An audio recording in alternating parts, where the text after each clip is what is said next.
suci, yaitu Daniel 3 ayat 1 sampai dengan 30. Ada seorang raja yang bernama Raja Nebukadnezar membuat sebuah patung emas yang tingginya 60 hasta dan lebarnya 6 hasta yang didirikannya di daratan Dura di wilayah Babel. Lalu Raja Nebukadnezar menyuruh orang untuk mengumpulkan para wakil raja, para penguasa, para bupati, para penasihat negara, para bendahara, para hakim, para ahli hukum, dan semua kepala daerah untuk menghadiri pentahbisan patung yang telah didirikannya itu. Lalu berkumpullah semua yang telah dipanggil tadi. Berserulah Nebukadnezar dengan suara nyaring, "Beginilah dititahkan kepadamu, hai orang-orang dari segala bangsa, suku bangsa dan bahasa, demi kamu mendengar bunyi sangkakala, seruling, kecapi, rebana, gambus, serdam, dan berbagai-bagai jenis bunyi-bunyian, maka haruslah kamu sujud menyembah patung yang telah didirikan Raja Nebukadnezar itu. Siapa yang tidak sujud menyembah akan dicampakkan seketika ke dalam perapian yang menyala-nyala. Sebab itu, demi segala bangsa mendengar bunyi sangkakala, seruling, kecapi, rebana, gambus, dan berbagai-bagai jenis bunyi-bunyian, maka sujudlah orang-orang dari segala bangsa, suku bangsa dan bahasa, dan menyembah patung emas yang didirikan Raja Nebukadnezar itu." Pada waktu itu, tampillah beberapa orang Kasdi menuduh orang Yahudi. Berkatalah mereka kepada Raja Nebukadnezar, "Ya Raja, kekallah hidupmu. Tuanku Raja telah mengeluarkan titah bahwa setiap yang mendengar bunyi sangkakala, seruling, kecapi, rebab, gambus, serdam, dan berbagai-bagai jenis bunyi-bunyian harus sujud menyembah patung emas itu.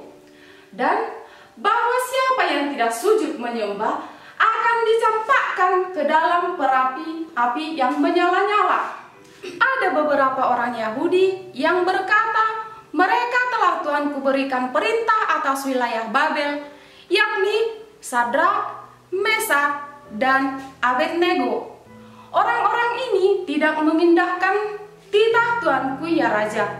Mereka tidak memuja dewa Tuanku dan tidak menyembah patung emas yang telah Tuanku dirikan." Sesudah itu, Nebukadnezar memerintahkan dalam geramnya dan marahnya untuk membawa Sadrak, Mesak, dan Abednego menghadap. Setelah orang itu dibawa menghadap raja, berkatalah Nebukadnezar kepada mereka, "Apakah benar, hai Sadrak, Mesak, dan Abednego, bahwa kamu tidak memuja dewaku dan tidak menyembah patung emas yang kudirikan itu?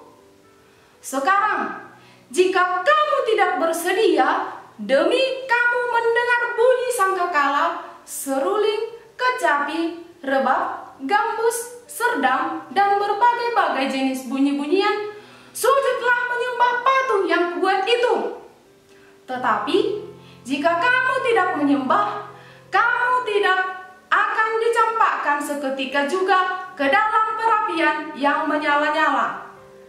Dan dewa manakah yang dapat melepaskan kamu dalam tanganku?"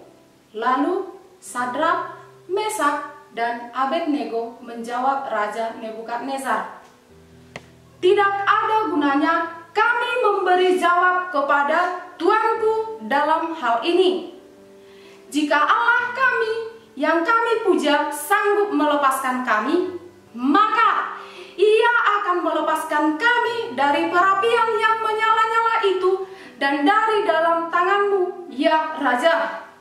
Tetapi seandainya tidak, hendaklah Tuanku mengetahui, ya Raja, bahwa kami tidak akan memuja dewa Tuanmu dan menyembah patung emas yang Tuanku dirikan itu." Maka beruaplah kegeraman Nebukadnezar. berubah terhadap Sadrak, Mesak, dan Abednego. Lalu diperintahkannya lah supaya perapian itu dibuat 7 kali lebih panas dari yang biasa. Kepada beberapa orang yang sangat kuat dari tentaranya dititahkannya untuk mengikat Sadrak, Mesak, dan Abednego dan mencampakkan mereka ke dalam perapian yang menyala-nyala itu. Lalu diikatlah ketiga orang itu dengan jubah, celana, topi, pakaian-pakaian mereka yang lain dan dicampakkan ke dalam perapian yang menyala-nyala itu. Karena titah raja itu keras, dipanaskanlah perapian itu dengan luar biasa sehingga nyala api itu membakar mati orang yang mengangkat Sadrak, Mesak, dan Abednego itu ke atas. Tetapi ketiga orang itu, yakni Sadrak, Mesak, dan Abednego, jatuh ke dalam perapian yang menyala-nyala itu dengan terikat. Kemudian terkejutlah Raja Nebukadnezar, lalu bangun dengan segera. Berkatalah ia kepada para menterinya, "Bukankah 3 orang yang telah kita campakkan dengan terikat ke dalam api itu?" Jawab mereka kepada raja, "Benar, ya raja."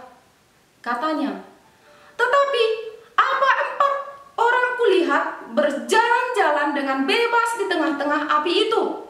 Mereka tidak terluka. Dan yang keempat itu rupanya seperti anak dewa." Lalu Nebukadnezar mendekati pintu perapian yang menyala-nyala itu. Berkatalah ia, "Sadrak, Mesak, dan Abednego, hamba-hamba Allah yang maha tinggi, keluarlah dan datanglah kemari."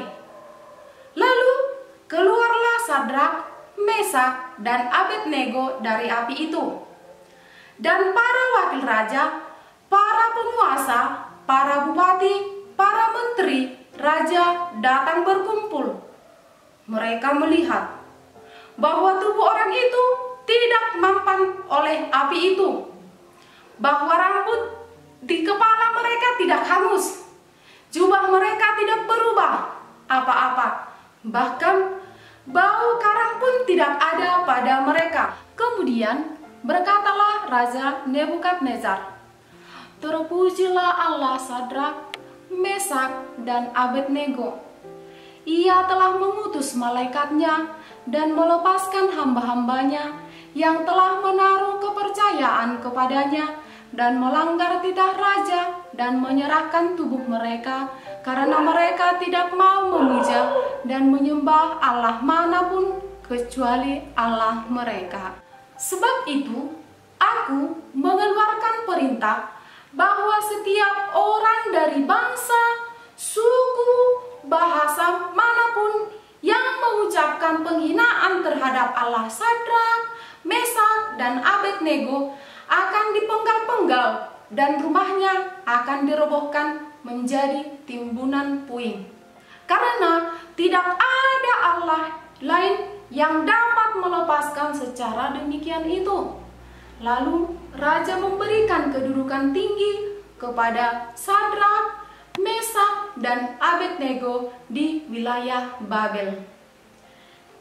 Jadi, pesan singkat untuk kita adik-adik, seperti kisah yang tadi kita dengarkan, ada Sadrak, Mesak, dan Abednego menunjukkan iman yang teguh kepada Tuhan. Walaupun banyak godaan untuk mengkhianati Tuhan, mereka tidak mau tergoda. Mereka tetap setia beriman kepada Tuhan. Buah dari iman mereka, mereka mengalami keselamatan dengan cara ajaib karena kuasa Tuhan. Maka adik-adik yang baik, seperti tokoh dalam kitab suci, kita diajak untuk tetap setia kepada Tuhan.